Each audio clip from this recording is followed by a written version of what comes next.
मंच पे मौजूद कांग्रेस के अध्यक्ष खड़गे साहब, असली शिवसेना के अध्यक्ष उद्धव ठाकरे जी,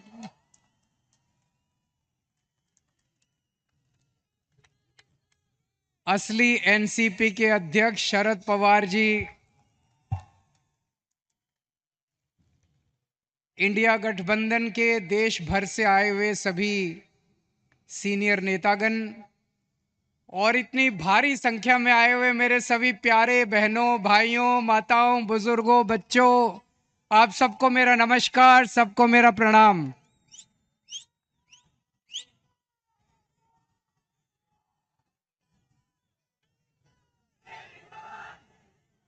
दोस्तों, आज आप लोगों के बीच में आके मुझे बहुत अच्छा लग रहा है। सीधे जेल से आ रहा हूं आप लोगों के बीच में।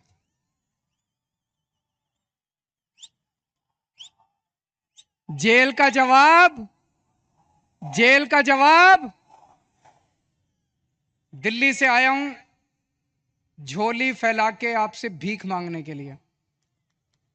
मेरे भारत को बचा लो, मेरे देश को बचा लो।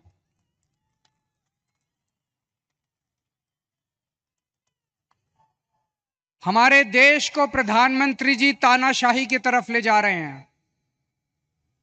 हमारे देश को बाबा साहब अंबेडकर ने एक शानदार संविधान दिया था, जनतंत्र का। जनता चुनेगी, वोट करेगी, लोग चुने जाएंगे, वो शासन करेंगे। जिनको जनता चुनेगी वो शासन करेंगे। जनता के मुताबिक काम किए। अब धीरे धीरे धीरे धीरे प्रधानमंत्री जी ये शासन, ये जनतंत्र खत्म करना चाहते हैं। मेरा उदाहरण लीजिए। दिल्ली में हमें 2015 में दिल्ली में 70 सीट हैं, विधानसभा में 70 सीट हैं। 70 में से 67 सीट, 67 सीट आम आदमी पार्टी को मिली थी। 5 साल बाद चुनाव हुए 2020 में, और 2015 में 67 सीट आम आदमी पार्टी को, 3 सीट बीजेपी को। 2020 में 70 में से 62 सीट आम आदमी पार्टी को, 8 सीट बीजेपी को। तो मोदी जी ने देखा कि दिल्ली में आम आदमी पार्टी को हरा नहीं सकते, तो मोदी जी ने एक षड्यंत्र रचा, एक फर्जी केस बनाया। उसमें मनीष सिसोदिया को, सतिंदर जैन को, सबको उसमें गिरफ्तार किया और फिर मुझे गिरफ्तार कर लिया। अगर हरा नहीं सकते तो गिरफ्तार कर लो। उन्हें लगा कि गिरफ्तार करेंगे तो केजरीवाल को इस्तीफा देना पड़ेगा, लेकिन केजरीवाल ने तय किया सरकार जेल से चलाएंगे। मैंने इस्तीफा नहीं दिया, सरकार जेल से चलाएंगे। अगर मोदी जी जनतंत्र को जेल में कैद करेंगे तो हम जनतंत्र को जेल से चला के दिखाएंगे।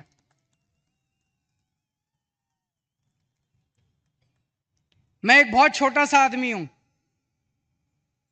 हमारी एक छोटी सी पार्टी है, 2 राज्यों में है, पंजाब में, दिल्ली में। मैं सोच रहा था मोदी जी ने मुझे गिरफ्तार क्यों किया। मेरे जैसे छोटे से, वो तो इतने बड़े आदमी हैं, इतना उनके पास साधन है, तमाम उनके पास रिसोर्सेज हैं, मुझे क्यों गिरफ्तार किया।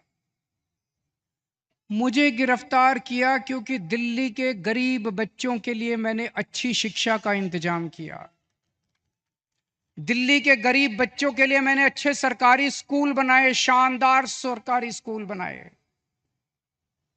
मोदी जी नहीं चाहते कि गरीब बच्चों के लिए अच्छे स्कूल बनाए जाएं, वो इस काम को रोकना चाहते हैं, इसलिए उन्होंने मुझे गिरफ्तार किया। मैंने मान लो 500 स्कूल बनाए।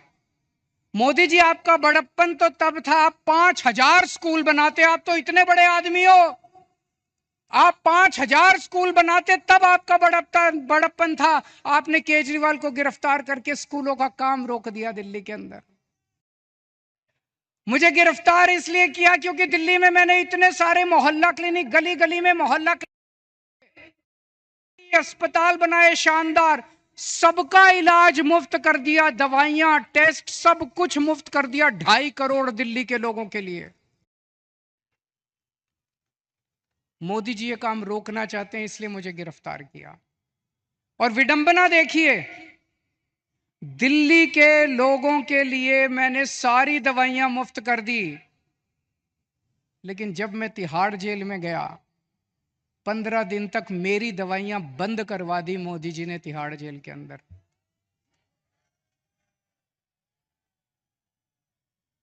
मैं शुगर का मरीज हूं 20 साल से, और 10 साल से इंजेक्शन ले रहा हूं इंसुलिन के। रोज 4 इंजेक्शन लगते हैं मेरे को इंसुलिन के, 52 यूनिट इंसुलिन लेता हूं रोज।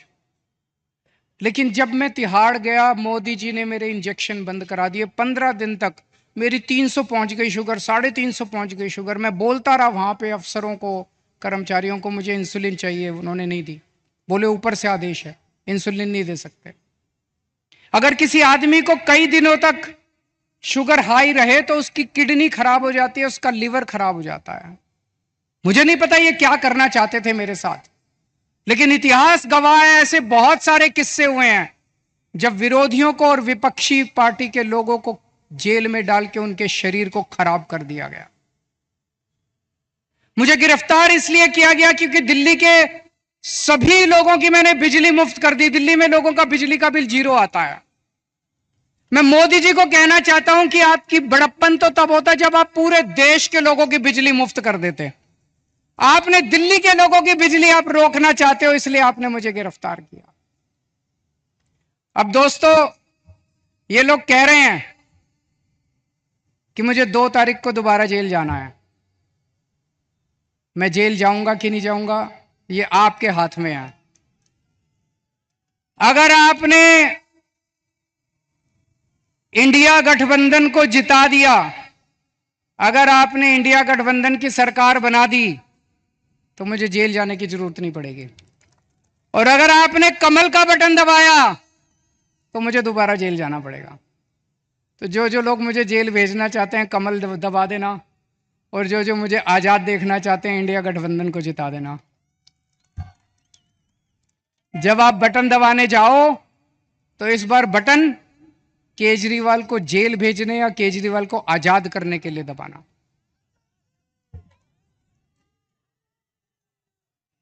रशिया का नाम सुना है? Russia, Putin. पुतिन ने क्या किया, जितने विपक्षी नेता थे उनको सबको कैद करके जेल में डाल दिया या मरवा दिया, और फिर चुनाव करवाए। 87% वोट मिल गए, 87%।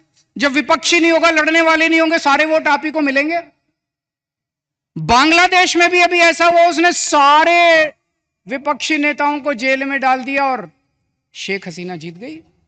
पाकिस्तान में भी यही हुआ, इमरान खान को जेल में डाल दिया, उसकी पार्टी छीन ली, उसका सिंबल छीन लिया, जीत गए। अब मोदी जी भी हमारे देश को पाकिस्तान और बांग्लादेश बनाना चाहते हैं। इंडिया गठबंधन भारत देश को दुनिया का नंबर 1 देश बनाना चाहता है। मोदी जी भारत को बांग्लादेश और पाकिस्तान बनाना चाहते हैं। तय आपको करना है कि आप भारत को किस तरफ ले जाना चाहते हो, बांग्लादेश और पाकिस्तान की तरफ, या दुनिया का नंबर 1 देश बनाना है। अब यही काम मोदी जी देश में कर रहे हैं, हमारे देश में, कि सारे विपक्ष को खत्म कर दो। उन्होंने मेरे को गिरफ्तार कर लिया, कांग्रेस का अकाउंट फ्रीज कर दिया। चुनाव के 1 महीना पहले उन्होंने कांग्रेस का अकाउंट फ्रीज कर दिया। अब हमारा अकाउंट फ्रीज करने जा रहे हैं। सुप्रीम कोर्ट के अंदर इनके वकील ने बोला है कि आम आदमी पार्टी का अकाउंट फ्रीज करेंगे। शिवसेना के उन्होंने 2 टुकड़े कर दिए, शिवसेना के 2 टुकड़े कर दिए, एनसीपी के 2 टुकड़े कर दिए, स्टालिन के कई मंत्रियों को गिरफ्तार कर लिया, ममता दीदी के कई मंत्रियों को गिरफ्तार कर लिया। सारे विपक्ष को तहस नहस करने के बाद मोदी जी कहते हैं आओ चुनाव लड़ते हैं। ये तो कायर लोग कहते हैं ऐसे। अरे मोदी जी, दम में तो आंख में आंख डाल के छाती चौड़ी करके चुनाव की तरह लड़ो ना। सबके अकाउंट फ्रीज कर दिया, सबको जेल में डाल दिया। इस वक्त मोदी जी एक बड़े खतरनाक मिशन पे काम कर रहे हैं। बहुत खतरनाक मिशन है, आपको पता नहीं, अंडरग्राउंड चल रहा है। उस मिशन का नाम है वन नेशन वन लीडर। इस देश में वो चाहते हैं मोदी जी एक ही नेता होना चाहिए। उसके लिए वो दो लेवल पे काम कर रहे हैं। एक लेवल, जितने विपक्ष के नेता हैं एक एक करके सबको जेल में डाल रहे हैं। कईयों को डाल दिया, और अगर वो जीत गए, भगवान ना करे वो जीते, अगर वो जीत गए, मैं आपको चैलेंज करता हूं अगले चुनाव तक ठाकरे साहब भी जेल में होंगे, खड़गे साहब भी जेल में होंगे, राहुल गांधी भी जेल में होंगे, प्रियंका भी जेल में होगी, केजरीवाल तो है ही जेल में, शरद पवार साहब भी जेल में होंगे, ममता जी भी जेल में होंगी, स्टैलिन भी जेल में होंगे, पिनराई विजयन भी जेल में होंगे। तो एक उनके लेवल पे काम कर रहे हैं, विपक्ष को सबको जेल में डाल दो, जैसे पुतिन ने, शेख हसीना ने, जैसे पाकिस्तान वालों ने जेल में डाला। और दूसरे लेवल पे उनकी अपनी बीजेपी पार्टी में जितने नेता हैं सबको पैदल कर दिया, सबकी राजनीति खत्म कर दी। देवेंद्र फडणवीस को खत्म कर दिया उन्होंने, शिवराज सिंह चौहान को खत्म कर दिया, वसुंधरा राजे को खत्म कर दिया, डॉक्टर रमन सिंह को खत्म कर दिया, खट्टर साहब को खत्म कर दिया। एक ही बचा है, कौन है? अगला किसका नंबर है? अगला किसका नंबर है? सारा देश जानता है अगला नंबर योगी आदित्यनाथ का है। अगर ये जीत गए तो 2 महीने के अंदर योगी आदित्यनाथ को उत्तर प्रदेश के सीएम पद से हटा देंगे ये लोग। बड़ा खतरनाक, एक ही नेता बचेगा और वो भी बस वही राज करना चाहते हैं। लेकिन एक और चीज है, 2014 में जब मोदी जी प्रधानमंत्री बने थे, उन्होंने एक नियम बनाया बीजेपी के लिए कि जो नेता 75 साल का हो जाएगा बीजेपी में, उसको रिटायर करना पड़ेगा, उसको अपना पद छोड़ना पड़ेगा, उसको टिकट नहीं मिलेगी, और अगर वो किसी पद पे काम कर रहा है तो उसे इस्तीफा देना पड़ेगा। उस रूल के तहत उन्होंने सबसे पहले आडवाणी जी को रिटायर किया, फिर मुरली मनोहर को रिटायर किया, फिर उन्होंने सुमित्रा महाजन को रिटायर किया, फिर उन्होंने यशवंत सिन्हा को रिटायर किया, और कई लोगों को रिटायर किया। साल 17 सितंबर को मोदी जी 75 साल के हो रहे हैं।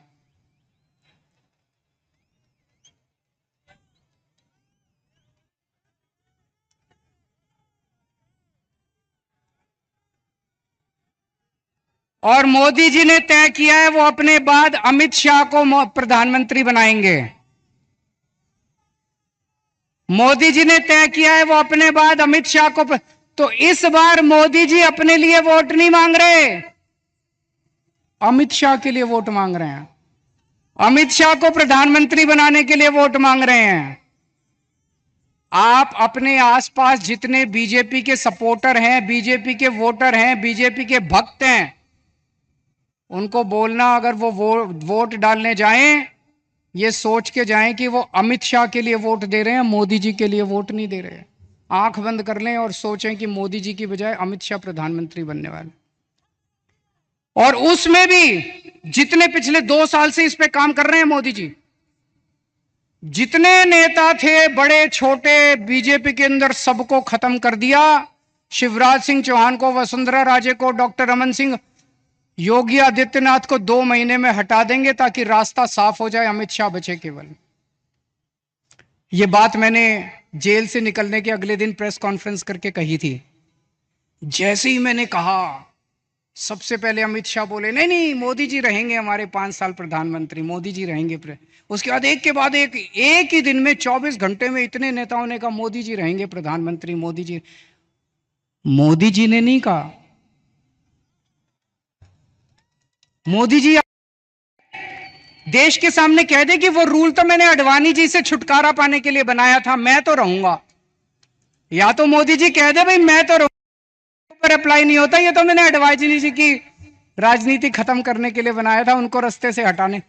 लेकिन अभी तक मोदी जी नहीं बोले, इसका मतलब मोदी जी रिटायर करेंगे और यूपी के मुख्यमंत्री को हटाया जाएगा। मैं देख रहा हूं महाराष्ट्र में इन दिनों कुछ ज्यादा ही चक्कर लगा रहे हैं मोदी जी। अभी थोड़े दिन पहले आए, इतनी गंदी गालियां देते हैं वो, प्रधानमंत्री को ये शोभा नहीं देता। वो पवार साहब के लिए बोले भटकती आत्मा, ये शोभा देता है प्रधानमंत्री जैसे व्यक्ति को? शरद पवार जी की इतने सीनियर नेता हैं देश के, आपकी उनसे वैचारिक भिन्नता हो सकती है, अलग अलग पार्टी में हो सकते हैं, लेकिन थोड़ी सी इज्जत तो रखिए। 84 साल की उम्र है शरद पवार जी की, मोदी जी की 74 साल की उम्र है, 10 साल बड़े हैं उनसे, और उनको कहते हैं भटकती आत्मा। ये तो सड़क छाप बात है। वो उद्धव ठाकरे जी को कहते हैं, क्या बोले उद्धव ठाकरे जी को, नकली संतान। उद्धव ठाकरे जी को कहते हैं नकली संतान। ये कोई भाषा है प्रधानमंत्री की? इस तरह से बोलते हैं प्रधानमंत्री? ये शरद पवार की बेइज्जती नहीं है, ये उद्धव ठाकरे की बेइज्जती नहीं है, ये महाराष्ट्र के एक एक व्यक्ति की बेइज्जती है। इस बार जब वोट डालने जाओ तो ऐसा बटन दबाना कि महाराष्ट्र की इज्जत ऊंची हो और महाराष्ट्र की बेइज्जती का बदला लिया जाएगा उसे।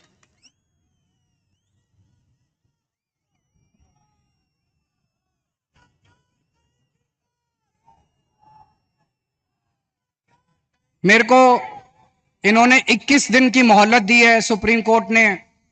मुझे उम्मीद नहीं थी कि मैं जेल से बाहर आऊंगा इतनी जल्दी, लेकिन बजरंगबली की कृपा है मेरे ऊपर। बजरंगबली की कृपा है। अचानक एक दिन मैं सेल में बैठा था, मेरा 25 नंबर सेल है, जेल नंबर, अब दोबारा जाना है मुझे, आप लोग मुझे चिट्ठी लिख सकते हैं जेल में। Cell number 25, jail number 2, Tihar jail. और मेरे सेल में 2-2 सीसीटीवी कैमरे लगा दिए मोदी जी ने, 2 सीसीटीवी कैमरे हैं, 24 घंटे मेरी मॉनिटरिंग होती है। 13 अफसर बिठा रखे हैं, एक एक अफसर के पास 2-2 टीवी स्क्रीन है जिसपे मैं कितने बजे उठता हूं, बाथरूम कितने बजे जाता हूं, कितनी देर टॉयलेट करता हूं, खाना खाता हूं, टीवी देखता हूं, किताब पढ़ता हूं, क्या करता हूं क्या नहीं करता। आप सोच के देखो, अगर आपको यह पता चले कि 24 घंटे आपके हर मूवमेंट को कोई मॉनिटर कर रहा है, जीना मुश्किल हो जाता है। और 2 टीवी स्क्रीन प्रधानमंत्री जी के अपने दफ्तर में लगे हुए, 24 घंटे मोदी जी मेरे को देखते हैं कि मैं क्या कर रहा हूं।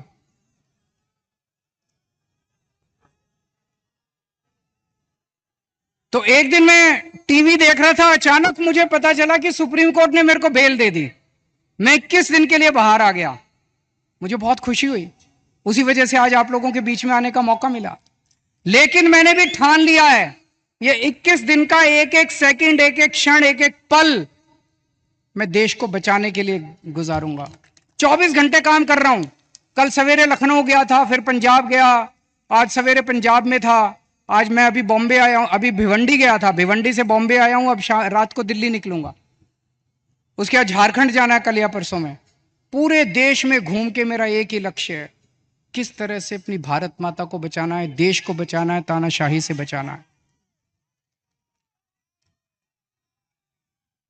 दोस्तों, मैं तो आज आपको एक ही चीज बोल के जाऊंगा, जैसा मैंने कहा, अगर इनकी सरकार आ गई तो ये ठाकरे साहब को भी, शरद पवार जी को भी, सबको जेल में डाल देंगे। तो जो करे उद्धव ठाकरे से प्यार, उसे करना होगा मोदी को इंकार। जो करे शरद पवार को प्यार, उसे करना होगा मोदी को इंकार। और अंत में मैं कहना चाहता हूं, इंडिया गठबंधन के यहां पे 3 पार्टनर्स हैं, शिवसेना, एनसीपी और कांग्रेस। मैंने एक वीडियो देखा, मैं बड़ा चिंतित हो गया वो वीडियो देख के सोशल मीडिया पे। एक व्यक्ति ने वोट दे के बाहर निकला, उससे मीडिया वाले ने पूछा किसको वोट दिया, बोला शरद पवार को। बोला कौन से निशान पे, बोला घड़ी के निशान पे। अभी बहुत कंफ्यूजन है लोगों में, इस कंफ्यूजन को दूर करना बहुत जरूरी है।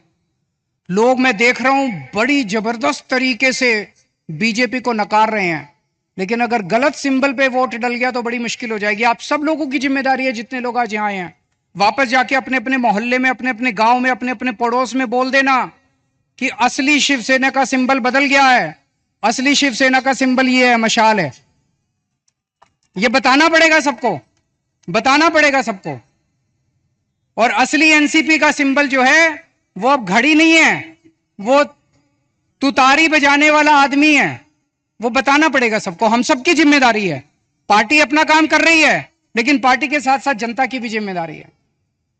और लास्ट में एक ही चीज कहूंगा, 4 तारीख को जब नतीजे आएंगे, मैं तब तक जेल जा चुका हूंगा, जेल से नतीजे देख रहा हूंगा।